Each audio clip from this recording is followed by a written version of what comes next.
Hello दोस्तों, welcome हमारे channel पर। आप सभी दोस्तों को राधे राधे। तो दोस्तों, हम इस वीडियो पे बताने वाले हैं भगवान श्री कृष्ण की मृत्यु व कैसे खत्म हुआ पूरा यदुवंश। तो दोस्तों, वीडियो को जरा स्किप मत कीजिएगा, पूरा देखिएगा। तो दोस्तों, टाइम को वेस्ट ना करते हुए चलिए वीडियो को स्टार्ट करते हैं। 18 दिन चले महाभारत के युद्ध में रक्तपान के सिवा कुछ हासिल नहीं हुआ। इस युद्ध में कौरवों के समस्त कुल का नाश हुआ। साथ ही 5 पांडवों को छोड़कर पांडव कुल के अधिकांश लोग मारे गए। लेकिन इस युद्ध के कारण युद्ध के पश्चात एक और वंश का खात्मा हो गया। वो था श्री कृष्ण जी का यदुवंश। महाभारत कौरवों और पांडवों के बीच हुए युद्ध का वो रूप है जिसने कुरुक्षेत्र की मिट्टी तक लाल कर दी थी। कहा जाता है इस भयंकर युद्ध में इतने लोगों ने अपनी जान गंवाई थी कि आज भी उनके लहू से कुरुपात जहां महाभारत का युद्ध लड़ा गया था कि मिट्टी का रंग लाल ही है। महर्षि वेदव्यास ने महाभारत की कहानी को 18 खंडों में संकलित किया था।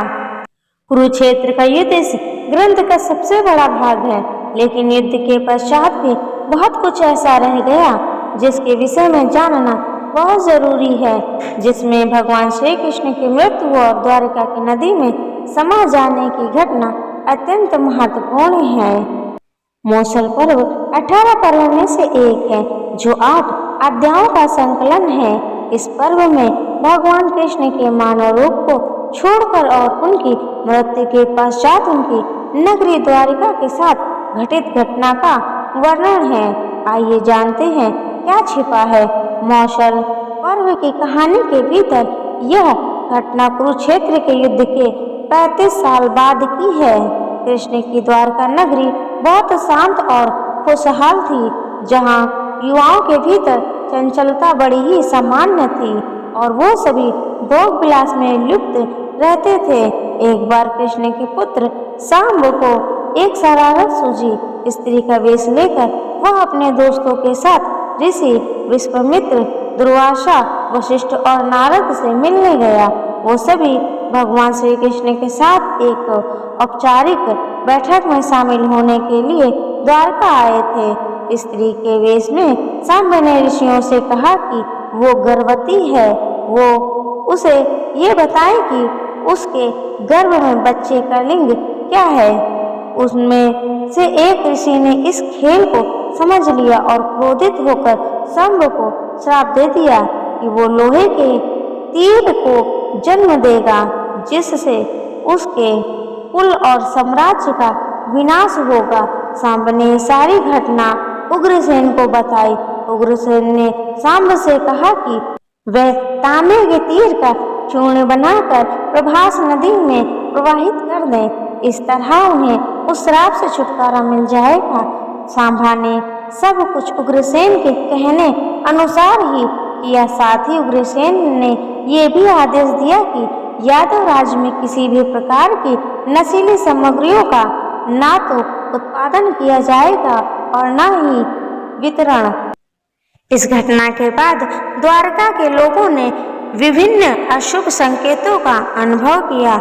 सुदर्शन चक्र, कृष्ण के शंख, उनके रथ और बलराम के हल का अदृश्य हो जाना, अपराधों और पापों में बढ़ोतरी होना, लाज शर्म जैसी चीजों का समाप्त हो जाना, चारों ओर अपराध, मानवीयता और पाप का साया था।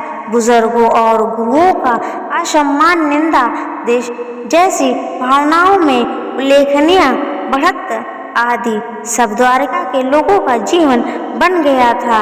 ये सब देखकर भगवान श्री कृष्ण परेशान हो गए और उन्होंने अपनी प्रजा से प्रभास नदी के तट पर जाकर तीर्थ यात्रा कर अपने पापों से मुक्ति पाने को कहा। सभी ने ऐसा ही किया, परंतु जब सभी यादव प्रभास नदी के किनारे पहुंचे तो वहां जाकर सभी मदिरा के नशे में चूर होकर भोग विलास में लिप्त हो गए।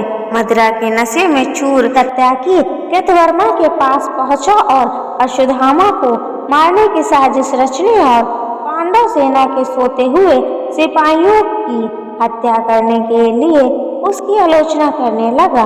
वहीं कृतवर्मा ने भी सत्याकी पर आरोप मढ़ने शुरू कर दिए। बहस बढ़ती गई और इसी दौरान सत्याकी हाथ से कृतवर्मा की हत्या हो गई। कृतवर्मा की हत्या करने के अपराध में अन्य यादवों ने मिलकर सत्याकी मौत के घाट उतार दिया। जब कृष्ण को इस बात का पता चला तो वो वहां प्रकट हुए और एरका घास को हाथ में उठा लिया। ये घास एक क्षण में परिवर्तित हो गई, जिससे श्री कृष्ण ने दोषियों को सजा दी। मदिरा के नशे में चूर सभी ने घास को अपने हाथ में उठा लिया और सभी के हाथ में मौजूद वो घास लोहे की छड़ बन गई, जिससे सभी लोग आपस में ही भिड़ गए और एक दूसरे को मारने लगे। ब्रह्मु, दारुक और भगवान कृष्ण के अलावा अन्य सभी लोग मारे गए। यदुवंश के नाश के बाद कृष्ण के ज्येष्ठ भाई बलराम समुद्र तट पर बैठ गए और एकाग्रचित्त होकर परमात्मा में लीन हो गए। इस प्रकार शेषनाग के अवतार बलराम जी ने देह त्यागी और स्वधाम लौट गए। लोहे की छड़ का चूड़ एक मछली से निगल लिया और वह उसके पेट में जाकर धातु का एक टुकड़ा बन गया। जीरू नामक शिकारी ने उस मछली को पकड़ा और उसके शरीर से निकले धातु के टुकड़े को नुकीला कर तीर का निर्माण किया। कृष्ण वन में बैठे ध्यान में लीन थे। जीरू को लगा वह कोई हिरण है। उसने कृष्ण पर तीर चला दिया, जिससे श्री कृष्ण की मृत्यु हुई।